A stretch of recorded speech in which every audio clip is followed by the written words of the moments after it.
Hello दोस्तों, स्वागत है आपका आपके अपने YouTube चैनल स्टडी साइकोलॉजी में, जहां हमने अभी तक 2 क्लासेस डिस्कस की हैं। आज का हमारा टॉपिक है अधिगम यानी कि लर्निंग। बात कर लेते हैं अधिगम क्या होता है। अधिगम का अर्थ होता है सीखना। कैसा सीखना?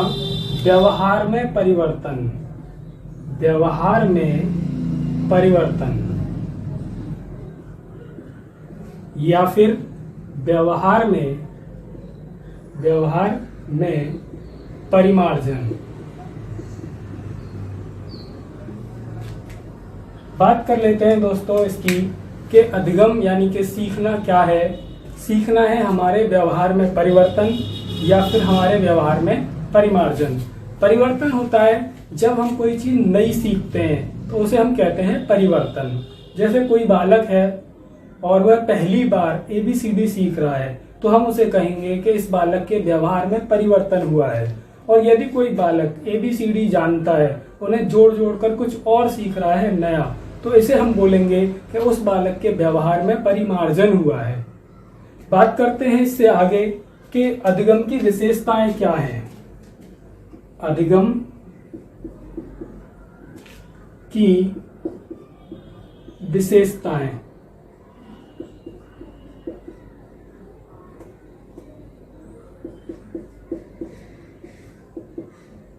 अधिगम की विशेषता नंबर 1, अधिगम स्थायी होता है। स्थायी होता है। अधिगम स्थायी होता है। नंबर 2, अधिगम सकारात्मक व नकारात्मक होता है। नकारात्मक होता है। नंबर 3, अधिगम सार्वभौमिक होता है। अधिगम सार्वभौमिक होता है। नंबर 4, अधिगम जीवन पर्यंत चलने वाली प्रक्रिया है। जीवन पर्यंत चलने वाली प्रक्रिया है।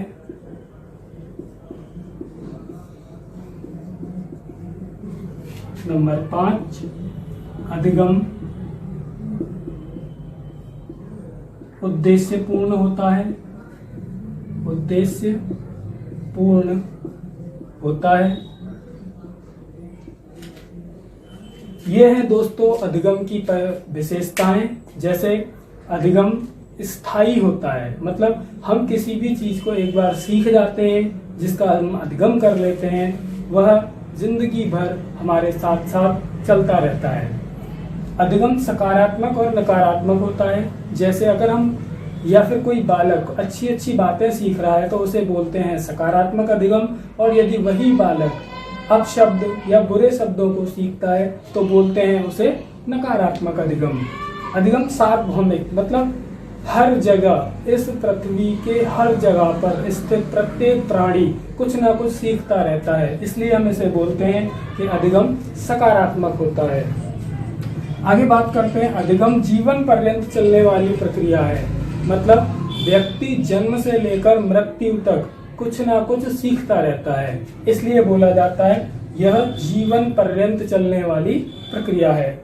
अधिगम उद्देश्यपूर्ण, मतलब जब हम कोई चीजें सीखते हैं कुछ चीज, तो उसका कुछ ना कुछ उद्देश्य अवश्य होता है, इसलिए कहा जाता है अधिगम उद्देश्यपूर्ण होता है, जिसका कोई ना कोई उद्देश्य होता है। आगे की बात करते हैं हम अधिगम की कुछ परिभाषाएं। अगर आपने हमारे चैनल को अभी तक सब्सक्राइब नहीं किया है तो प्लीज चैनल को सब्सक्राइब कीजिए और बराबर वाले बेल आइकन को दबाइए ताकि। तो दोस्तों अभी हम बात करेंगे अधिगम की परिभाषाओं की। अभी तक हमने जाना कि अधिगम क्या है, अधिगम की विशेषताएं क्या हैं। अब बात कर लेते हैं अधिगम की परिभाषाएं।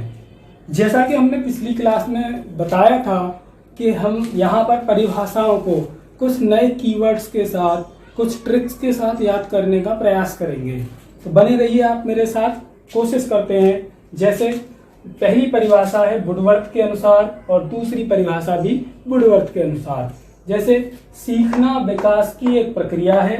दूसरा, किसी भी ऐसी क्रिया को सीखने की संज्ञा दी जा सकती है जो व्यक्ति के विकास में सहायक होती है।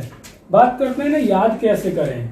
तो दोस्तों कुछ नहीं, आपको क्या करना है, एक पेड़ बनाना है छोटा और एक बनाना है बड़ा। ये दोस्तों पेड़ है, जैसा कि हम लोग आमतौर पर बनाते हैं। ठीक है, आगे बात करते हैं कि अगर कोई व्यक्ति इस पेड़ पर चढ़ना चाहेगा तो क्या वो एक बार में चढ़ जाएगा? बिल्कुल एक बार में चढ़ जाएगा। और इस पे चढ़ेगा तो पहले यहाँ, फिर यहाँ, फिर यहाँ, फिर यहाँ, यानी एक से अधिक बार में। तो हम बात करें पेड़ से हमें क्या मिलता है? लकड़ी को इंग्लिश में क्या कहते हैं? वुड, और वुड से क्या? वुडवर्थ। तो पेड़ पर चढ़ने के लिए एक बार में हमें क्या करते हैं? क्रिया, एक से अधिक बार में प्रक्रिया। अर्थात कहने का मतलब ये हुआ कि जब हम किसी काम को एक बार में कर दें, एक स्टेप में, जैसे मैंने ये सर्कल बनाया एक स्टेप में, तो ये मैंने किया क्रिया। और अगर मैंने ये ऐसे किया, ऐसे किया, ऐसे किया, ऐसे किया, तो इसमें मैंने की प्रक्रिया। तो एक बार में चढ़ा तो क्या हुआ? क्रिया। एक से अधिक बार में चढ़ा क्या हुआ? प्रक्रिया। तो दोनों को मिलाएं, क्रिया और प्रक्रिया। किस पे चढ़ने के लिए? पेड़ से क्या मिलता है? लकड़ी। अर्थात वुड, यानी वुड पर चढ़ने के लिए हमें क्या करना पड़ता है? या तो करते हैं हम क्रिया या करते हैं हम प्रक्रिया। आगे बात करते हैं दूसरी परिभाषा की। दूसरी परिभाषा में क्या है? वुडवर्थ की दोनों परिभाषाएं हो गई। अब बात कर लेते हैं गेट्स के अनुसार। देखिए दोस्तों, आपको इसमें दिखाई दे रहा होगा क्या? गेट। तो हम बना लेते हैं यहाँ पर एक गेट। ये बन गया हमारा गेट। अब दोस्तों बात करते हैं कि जब कोई छोटा बच्चा होता है तो वो इस गेट यानी कि दरवाजे को कैसे खोलना या बंद करना सीखता है। तो जैसा कि हमने और आपने देखा होगा कि बच्चे कभी कभी अपनी उंगलियां दबा लेते हैं, कभी सर दबा लेते हैं, कभी अंदर से बंद करके रोने लग जाते हैं, है ना। हमने और आपने भी कभी ऐसा शायद किया होगा कि हम अंदर से गेट बंद कर लिया और रोने लग गए। क्यों? क्योंकि हमसे उसको खोलना लगाना नहीं आता। जैसे जैसे हम धीरे धीरे बड़े होते गए, खोलना लगाना सीखा हमने, तो हमें उस गेट को यानी दरवाजे को खोलने और लगाने का एक्सपीरियंस हो गया। एक्सपीरियंस मतलब अनुभव हो गया। देखते हैं गेट को खोलने का हमें क्या हो गया? अनुभव। तो अनुभव के द्वारा जो हमने अपने व्यवहार में परिवर्तन किया वो क्या था? अधिगम, यानी कि हमने सीखा। आगे बात करते हैं अगली परिभाषा की, स्किनर के अनुसार। बात करते हैं स्किनर। देखिए दोस्तों, आपको इसमें आगे शब्द दिखाई देगा क्या? स्किन। कल की क्लास में हमने डिस्कस किया था स्किनर के लिए कुछ कीवर्ड्स हैं, जैसे सा, जैसे नर, रनर, त्वचा।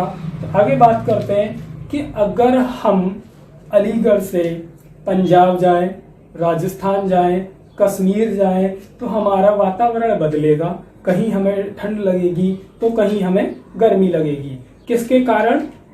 त्वचा के कारण। त्वचा मतलब स्किन। तो देखते हैं स्किन क्या करती है?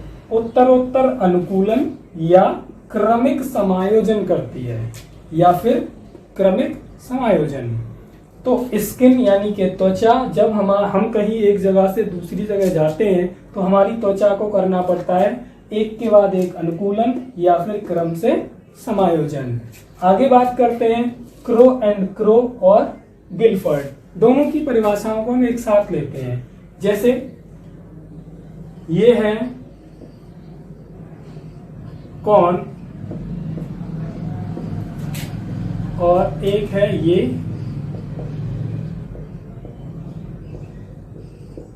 तो दोस्तों इनमें से एक का नाम है गोलू, एक का नाम है गोलू और एक का नाम है भोलू।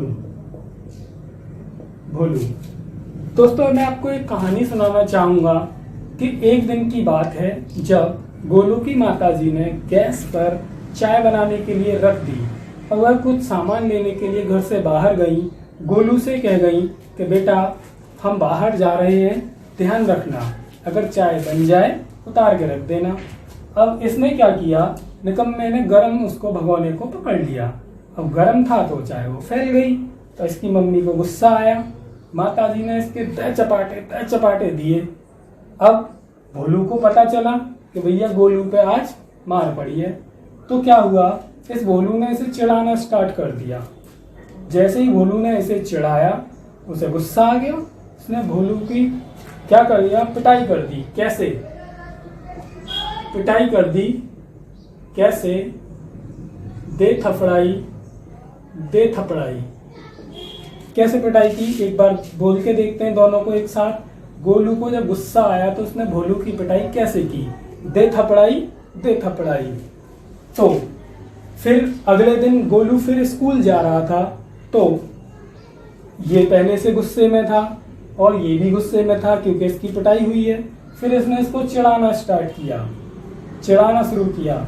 अब गोलू को फिर गुस्सा आया, फिर दूसरे दिन इसको मारा, दे थपड़ाई। फिर क्या हुआ, तीसरे दिन फिर ये स्कूल जा रहा था तो गोलू ने भोलू को समझाया, देख अगर तुझे कुछ सीखना है तो पहले अपनी आदत बदल, यूं चिढ़ाया ना कर। आदत बदलने से तेरा ज्ञान बढ़ेगा और ज्ञान के साथ साथ तुझे अभिवृत्तियों की प्राप्ति होगी।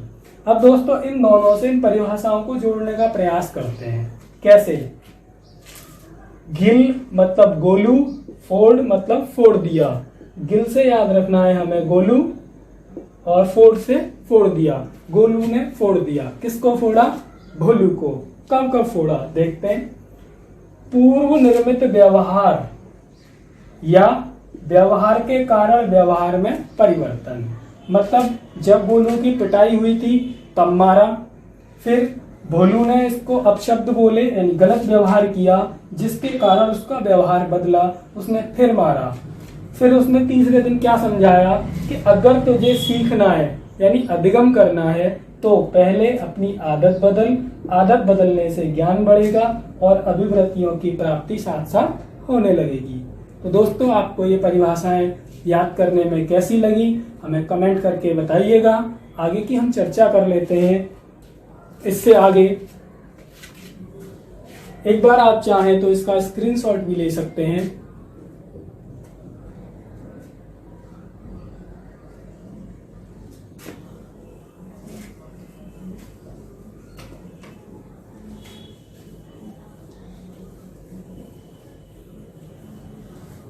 अब हम अगला हेडिंग के ऊपर बात कर लेते हैं।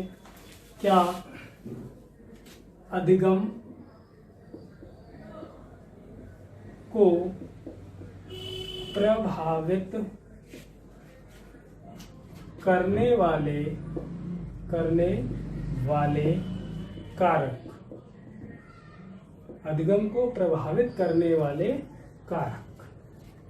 कारक मतलब फैक्टर जो हमारे अधिगम को प्रभावित करते हैं। बात करते हैं कि अधिगम को यानी कि हमारे सीखने को प्रभावित कौन कौन करता है। जैसे अभी मान लीजिए यहाँ से मेरी आवाज आप तक ना पहुंचे तो क्या होगा, जो मैं यहाँ सिखाऊंगा आप नहीं सीख पाएंगे। सीखना मतलब अधिगम, तो क्या होगा, आपका अधिगम इफेक्ट होगा। ठीक, तो हमने पहले बात की आवाज मतलब कम्युनिकेशन, अर्थात हिंदी में कहते हैं इसे संप्रेषण। अगर संप्रेषण खराब हो जाए तो हमारा अधिगम प्रभावित होता है। प्रभाव अच्छा या बुरा कैसा भी हो सकता है। ठीक, दूसरा बात करते हैं कि अगर मान लीजिए हम में से किसी साथी का IQ लेवल 140 प्लस है और हम यहाँ पर छोटे छोटे बच्चों वाली बातें सिखाएं तो उसको क्या लगेगा कि ये तो कुछ नहीं है, मुझसे आता है। तो क्या होगा, अधिगम इफेक्ट होगा कि जो चीज़ यहाँ सीखने की है वो सीख नहीं पाएंगे। और अगर हम हाई लेवल की चीज़ें बताएं और सामने बैठा हुआ बंदा अगर IQ लेवल 80 या 90 या 100 होता है तो क्या होगा, उसे लगेगा पता नहीं कितनी कठिन चीज़ें हैं। तो IQ मतलब बुद्धि, तो बुद्धि भी एक ऐसा कारक है जो हमारे अधिगम को प्रभावित करता है। अब कुछ बच्चे ऐसे भी होते हैं जिन्हें मैथ्स पढ़ने में इंटरेस्ट नहीं होता, कुछ ऐसे होते हैं जिन्हें अंग्रेजी पढ़ने में इंटरेस्ट नहीं होता। वो क्या करते हैं कि जो सब्जेक्ट उन्हें अच्छे लगते हैं वो उन्हें जल्दी सीख जाते हैं, और जो उन्हें अच्छे नहीं लगते हैं उन्हें वो देर में सीख पाते हैं। अच्छे लगने से मतलब है यहाँ इंटरेस्ट यानी कि रुचि। तो अगला हमारा कारक हो गया रुचि। आगे बात करते हैं कि हम जिस वातावरण में हैं वह भी हमें इफेक्ट करता है। जैसे कुछ घरों में हर वक्त लड़ाई झगड़ा तनाव का माहौल रहता है, तो उस परिवार के बच्चे अधिगम करने में इतने सक्षम नहीं होते जितने शांत वातावरण वाले परिवार के बच्चे होते हैं। तो वातावरण का इफेक्ट यहाँ पड़ता है। एक और होता है वंशानुक्रम।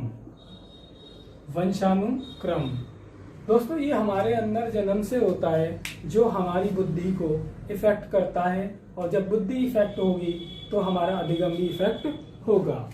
आगे बात करते हैं इसके बाद हमारी मूल प्रवृत्तियां, ये भी अधिगम को इफेक्ट करती हैं। मूल प्रवृत्ति आगे देखते हैं कि इनके साथ साथ कुछ और भी ऐसे कारक हैं जो हमारे अधिगम को प्रभावित करते हैं, जैसे आयु, जैसे स्कूल, जैसे समाज, जैसे धर्म, विशेष। तो दोस्तों ये हैं अधिगम को प्रभावित करने वाले कारक। तो दोस्तों हमें कमेंट करके बताइएगा आपको हमारी आज की वीडियो कैसी लगी, और अधिक वीडियो पाने के लिए हमारे चैनल को सब्सक्राइब कीजिए और उसके बराबर वाले बेल आइकन को दबाना ना भूलें, ताकि हमारे वीडियोस का नोटिफिकेशन आप तक सबसे पहले पहुंचे, और ऐसे ही आप नई नई ट्रिक्स हमारे साथ सीख सकें, ताकि आपको साइकोलॉजी में कोई भी कठिनाई ना हो। हमारा प्रयास रहता है कि हम आपके लिए अधिक से अधिक इंटरेस्टिंग ट्रिक्स लेकर आए, जिनसे आपको साइकोलॉजी की समस्या को दूर किया जा सके। और दोस्तों अगर अभी तक आपने हमारे टेलीग्राम चैनल को सब्सक्राइब नहीं किया है, तो आप हमारे टेलीग्राम चैनल को भी सब्सक्राइब कर लीजिए, ताकि आपको हमारे रेगुलर टेस्ट सीरीज नोट्स मिल सके।